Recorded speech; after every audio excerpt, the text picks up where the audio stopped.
I'm Elex Michaelson. This week, we're covering two of the biggest issues in the country with two of the most important newsmakers in the country. Dr. Anthony Fauci joins us exclusively to talk about California reopening as cases of the coronavirus increase, and some surprising news when it comes to a vaccine.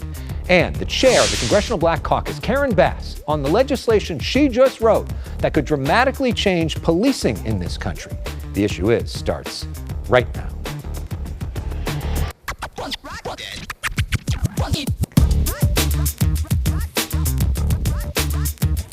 And welcome to The Issue Is. I'm Elex Michaelson. We'll talk about race in a moment, but we begin by talking about the coronavirus. California reopening, while at the same time, we see the cases going up. And there is literally nobody in the country better to talk about this issue with than our guest this week. Dr. Anthony Fauci has been the country's top infectious disease specialist for serving 6 different presidents. He joins us now from Washington. Dr. Fauci, welcome to The Issue Is. Good to be with you. Thank you for having me.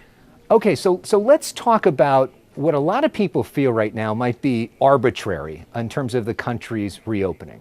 Because we see here in California, the numbers are going up, and yet we see so much of the state reopening, which leaves some people to wonder, why couldn't we have done this a few weeks ago?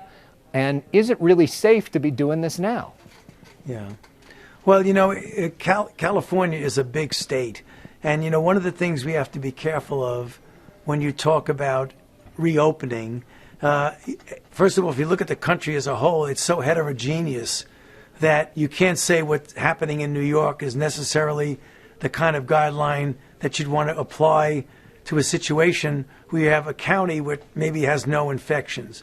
Some of the fundamental basic things, regardless of whether you strictly go by the guidelines or you leapfrog over, is there certain core things that shouldn't change. You can try and get the economy going and get people more socially connected and still wear masks, wash your hands, to the extent possible, stay physically distant from each other. If you can't, make sure you wear a mask and keep it on at all times. Yes, there are parts of the country where as you open, you're starting to see that there are cases that are blipping up. The critical issue is, do you have in place in your city or in your state the capability of manpower, testing, structure to identify, isolate, and contact trace? Are you comfortable that that is in place here in California, where we do see the numbers going up? You know, I don't, to be honest with you, I don't want to waffle on the answer to the question, but I really would like to see myself, which I have not up to this interview, the exact numbers of the new cases merely because you're testing more, or is it testing more plus real new cases? And if it is real new cases, then you really got to be careful as you open up. Let's talk for a moment about all those protests that we've seen, tens of thousands of people in the streets. When you saw that, what went through your mind? And if there isn't a big spike in cases in the next few weeks, what does that tell us about outdoor transmission? I clearly can understand the need and the constitutional right to peacefully demonstrate against the social injustices that are at hand. However, in that context, with an appreciation and a feeling for why that's important, that is risky. There is no doubt that that is risky. And the fact is that when you put people together in a crowd, particularly if you don't wear a mask or if you pull the mask off when you're chanting or shouting, there is a real risk that there will be an upsurge of infections. Now, you're not going to see it for at least a few weeks after, because it isn't you have a demonstration on Sunday and then on Friday you're going to see infections. You're not. What's going to happen is that it will trickle in sort of subtly, and then you'll start to see an increase in cases and maybe an increase in hospitalizations. Now, you may get away with it, but the risk is considerable.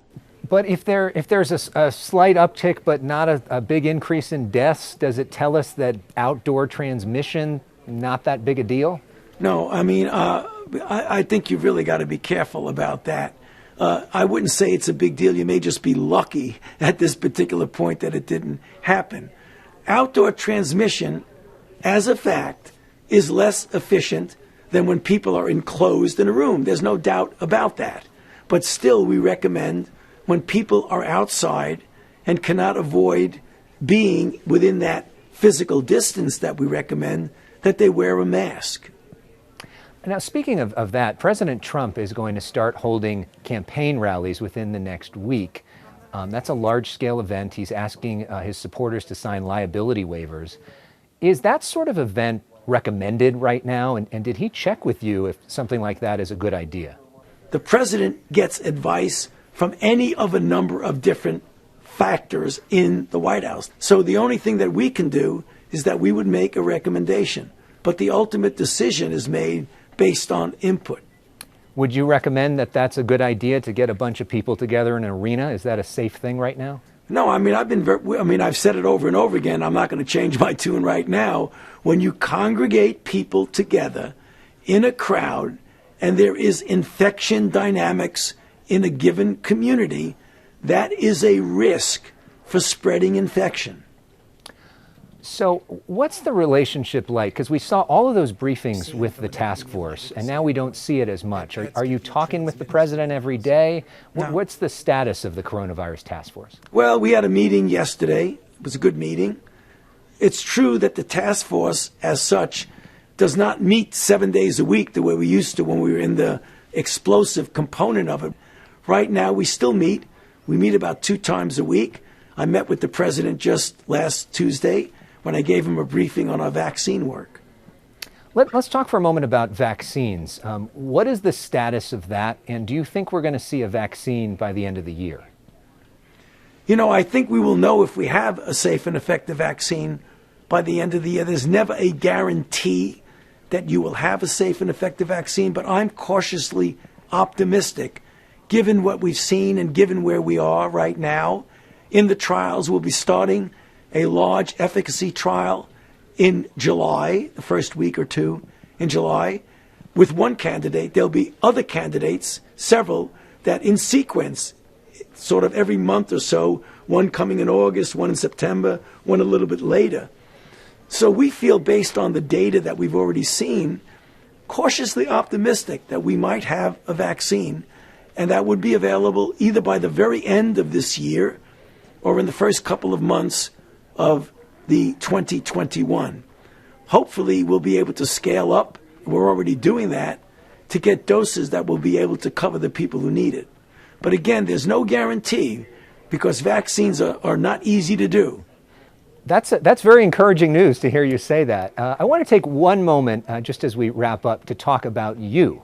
You have become a sort of national icon. There's Fauci on the couch pillows with your face on it. There's baby wear with your face on it. There's donuts with your face on it. How do you process sort of this celebrity that you've become? Harvey Levin of TMZ said you've become the biggest celebrity of the last few months. Well, I process it by not taking myself too seriously.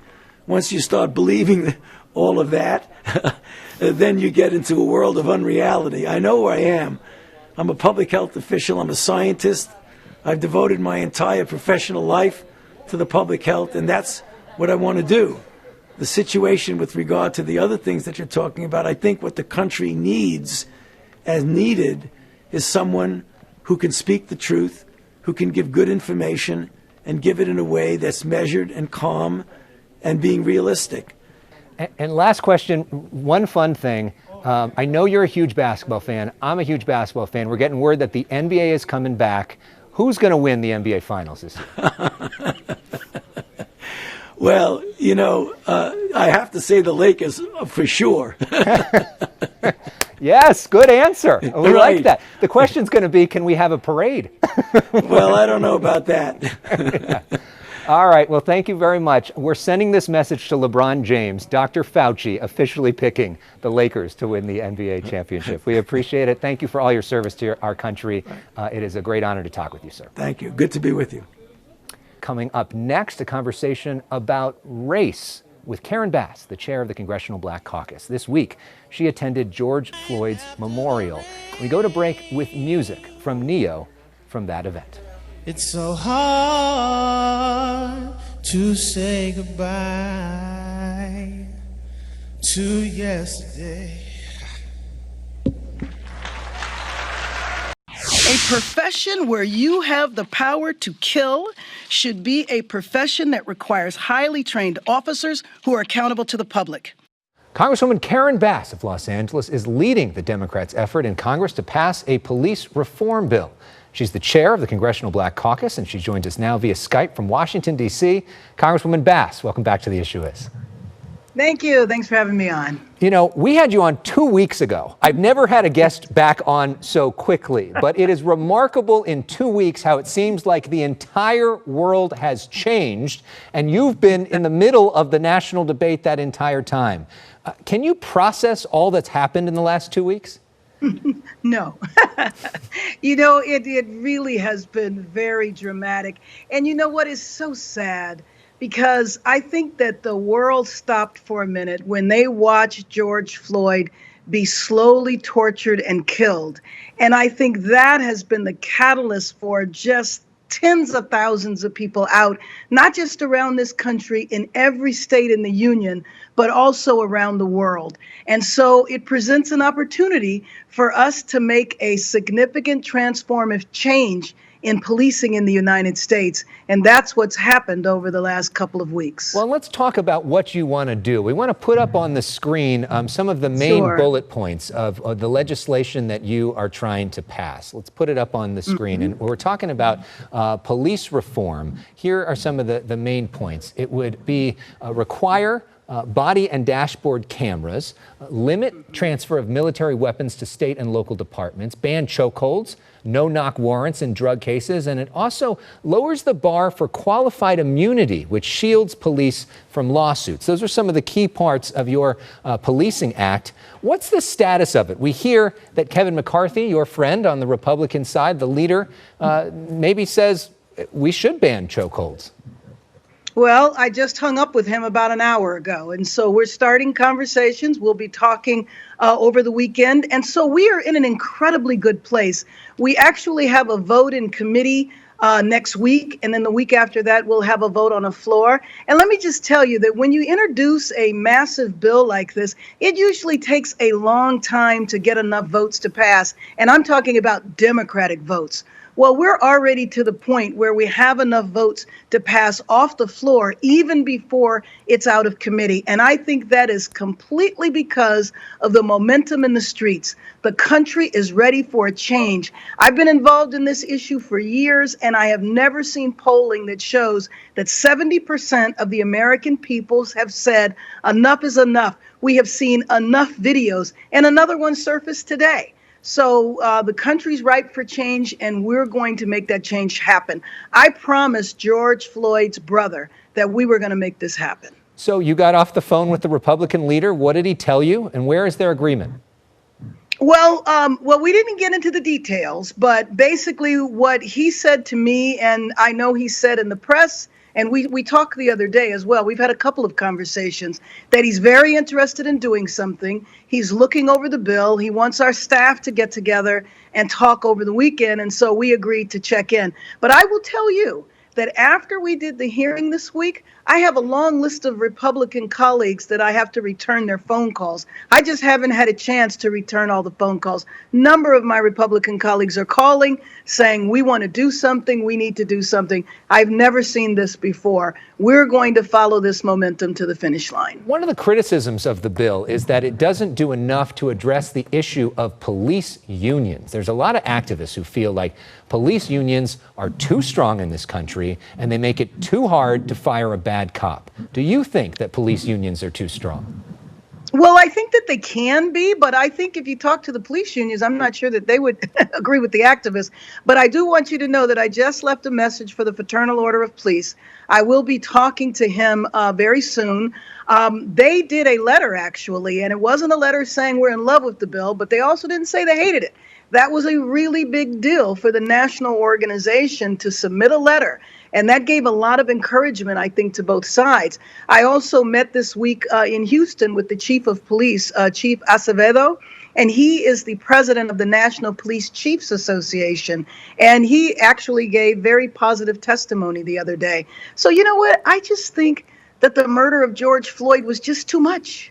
It was just too much. And I think it's just very important that we make a difference this time. We have the opportunity to do that. But and I believe we will. The critics would point to the fact that the officer who killed George Floyd had multiple disciplinary violations before it happened, and that perhaps the union stopped him from getting fired before, which is why maybe you need police union reform. What do you say to that? Well, actually, I don't know about that. I do know that he had a number of complaints. But one of the things that the bill does, though, is it does a national registry so that if he left that job, remember when he got fired, if he hadn't have been arrested, technically, he could have just gone to another district and gotten a job. If you remember the child, the 12-year-old child that would have graduated high school this year, Tamir Rice, he was killed within seconds when a police officer jumped out of the car and thought that the 12-year-old was a threat. Well, he had been fired from another jurisdiction. He lied on his application. And so one of the things that we will do in this bill is a national registry so that wouldn't be able to happen. The other thing that the bill does is that it will make it easier to fire, to prosecute, or to sue. And so it's really important that we make those structural changes. I don't know whether we could or should try to interfere with the union process. But one thing that I have heard is that some of the unions, especially with the newer officers, is that they're beginning to question some of the impact. And so one of the most important things that I hope this bill does is get at the police culture. You saw the picture of the 75-year-old man being shoved, and you saw that he fell and he hit his head in one of the protests. And a police officer leaned down to render assistance, and another police officer pulled him away.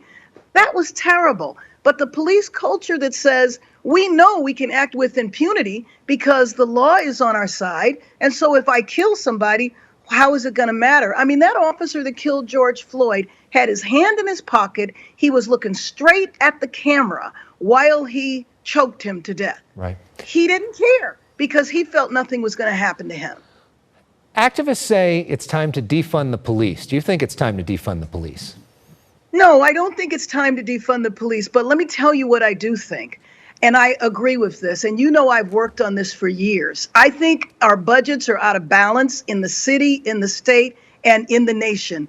And that one of the things that police complain about all the time, and I'm sure you've heard this from them, they tell you they're not social workers. Why should they be dealing with social, economic, and health problems? But what has happened over the years is that we have not invested properly in the proper balance. When we don't invest in society and address the problems, then the police officers are left to pick up the pieces. And I think that's wrong. That's why I don't believe this bill is an anti-police bill. I actually think we're trying to help the police officers. And so one of the parts of the bill is it provides grants to community-based organizations so they could re-envision how public safety should be managed in a community. You know, in the years that I worked in Community Coalition, as a matter of fact, one of the reasons why the coalition was formed 30 years ago was because I was concerned that a substance abuse problem called crack cocaine and an economic problem called deindustrialization was being criminalized. We passed laws to lock people up instead of dealing with problems like drug treatment and job training and job placement. Well, let's talk about some of your history for a moment. Think back to the riots and you standing out in the streets of Los Angeles, and now all these years later, you are the one writing the legislation in the halls of Congress. How do you process that? Well, I feel very, very honored, number one, that the speaker would give me this responsibility. I chair the committee where the legislation is going to come through, but I feel privileged, I feel honored, and I feel about 300 pounds heavier. It's a tremendous weight on my shoulders, but it's one that I am proud to carry. I do believe we're going to get this across the finish line, and I'm just so happy and thankful for all the protests. Now, I'm happy that the protests are peaceful now. I'm happy that there's not a destruction of property or any violence that's taking place. And I hope the protests continue until we deliver. We have to deliver from the American people. They're demanding it of us, and I'm ready to serve. So you spoke with George Floyd's family this week. You went to the memorial in Houston. What did you say to them? Well, I just grieved with them. I know what it feels like. I know what it feels like to lose somebody suddenly.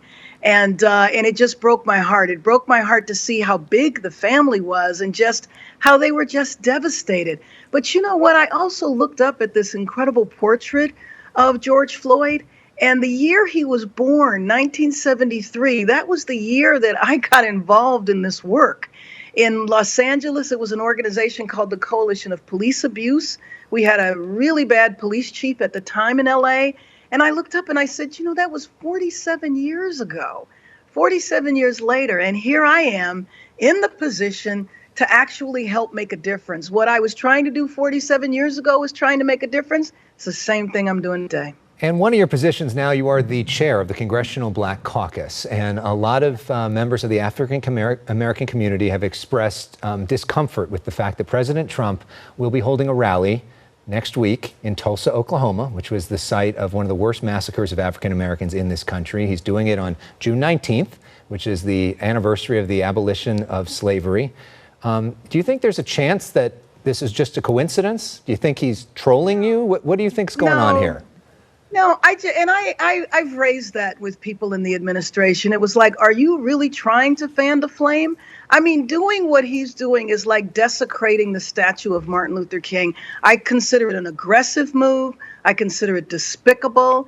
But what can we say? He has been doing this since the moment he came down the escalator. He has started with every group. He started with Mexicans. He's always attacked African Americans. He's on to Asians by blaming China for the coronavirus. And since he started doing that, that there have been hate crimes against Asian Pacific Islanders, Native Americans from Pocahontas. So he has always, whenever his poll numbers are down, whenever he feels that there's a problem, he goes after race. He stokes the fire, he fans the flames. And considering how delicate everything is in our country right now, why he would do something like this, it's beyond tone deaf. I think it's an aggressive move. I think he is attempting to incite problems.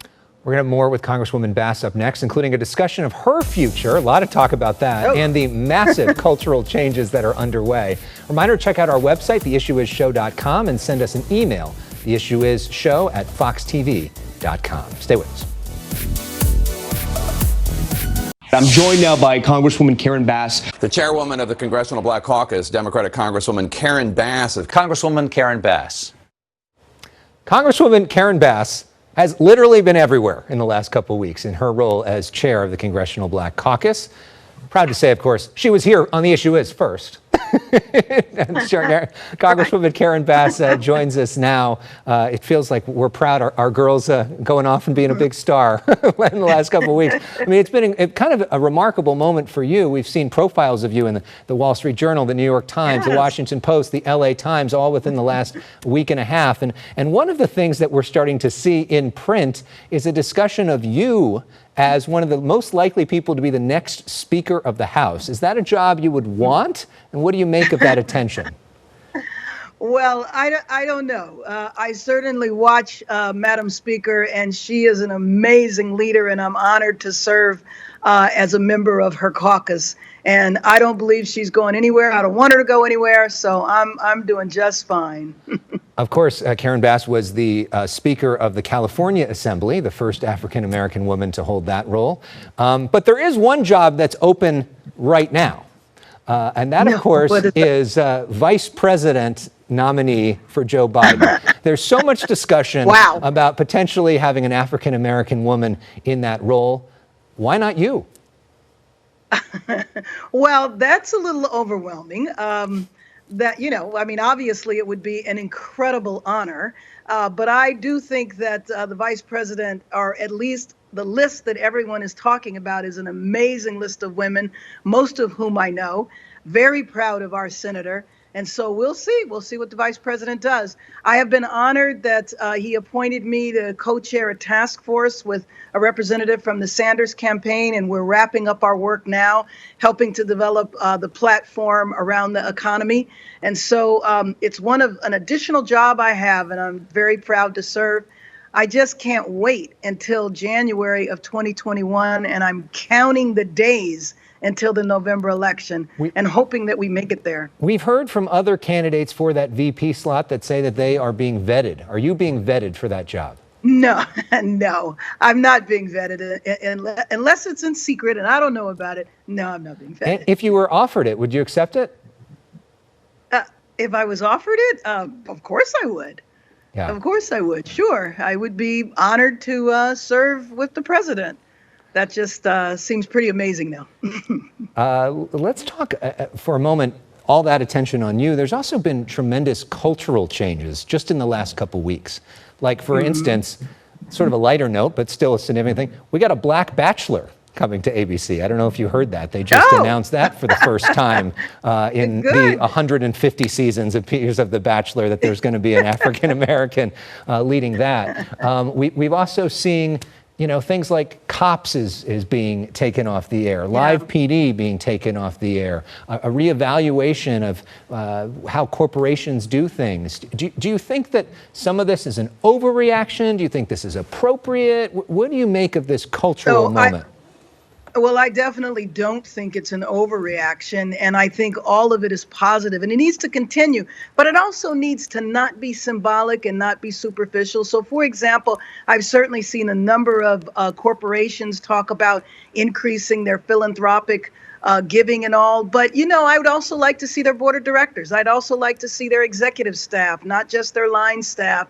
So I think if we're going to make a cultural change, let's make it significant. To me, what is so important, though, if you think about it, African Americans have been marching and protesting about police brutality for really over 100 years. And what I felt up until Rodney King was that we were just never believed. And then after the cell phone camera, it seemed to continue that, people saw the cell phone, but then they wanted to know, well, what happened before? And let's find out about this suspect's background. None of which should have involved somebody losing their life, even if they had committed a crime. How about arresting and putting somebody on trial? How about innocent until proven guilty? And so I see the sea change, and my job is to take that sea change and make it legislative and bring about transformative change. So lastly, you've been in this fight, as you said, for 47 years. Do you think that it's different this time? Is it actually different this time? Yes, it absolutely feels different this time. I think what has happened before is that we've seen marches come and go. The character of these marches is completely different. In many respects, you look in the cameras and you see very few African Americans. Some of the marchers are predominantly white. And so for me as an African American to see thousands of young white folks carrying signs saying Black Lives Matter, maybe, just maybe, we're at a crossroads in our country where we can have a reasonable conversation on race. That makes me feel like this is different. That makes me feel like this is new. That makes me feel like this is going to get us where we need to go. Congresswoman Karen Bass, make me one pledge. If you become the vice president, don't forget about us. I will never do that. You heard it here first. All right, I'll Congresswoman, remember. thank you very much. We appreciate it. Nice to talk with you. As we go to break, we continue to honor the life of George Floyd. More music from that emotional service that Congresswoman Bass attended this week.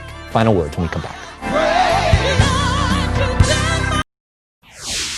It seems like every time an unarmed black man is killed by police, commentators say we need to have an uncomfortable conversation about race and policing. And this time, many of us are actually trying to have that conversation, and it turns out it's uncomfortable. To be totally honest, it's especially uncomfortable if, like me, you're white and you're not directly connected to law enforcement. You don't really know what to say, or if your words are going to be misconstrued. But I've learned the best thing you can do is not really speak at all, but actually listen for a change. I've been moved by conversations with my black friends and colleagues. I never quite understood how deep their pain is after centuries of discrimination. I've heard from moms who are afraid for their safety of their black kids when they walk out the door. They're angry that police unions have far too often kept bad cops employed. But I've also spoken with police officers, and the overwhelming majority of them see those 4 Minnesota cops that killed George Floyd as murderers. Cops frequently have to make split-second decisions where there isn't always a good answer. If we villainize all cops, including the good ones, why would anyone want to join the force and reform it for the better? If we're going to see real change in this country, we need to stop screaming in each other's faces and try to actually hear each other out. That's not so easy to do in an era of social media narcissism and millisecond-long attention spans. But that's the only way a change is going to come. Speaking of that, we end with one of my all-time favorite songs. Back in 1963, Sam Cooke wrote about racism in America. This past week, his music was as relevant as ever at George Floyd's memorial service. I'm Elex Michaelson. Thanks for watching. The Issue Is. A change gonna come. Oh, yes, it will.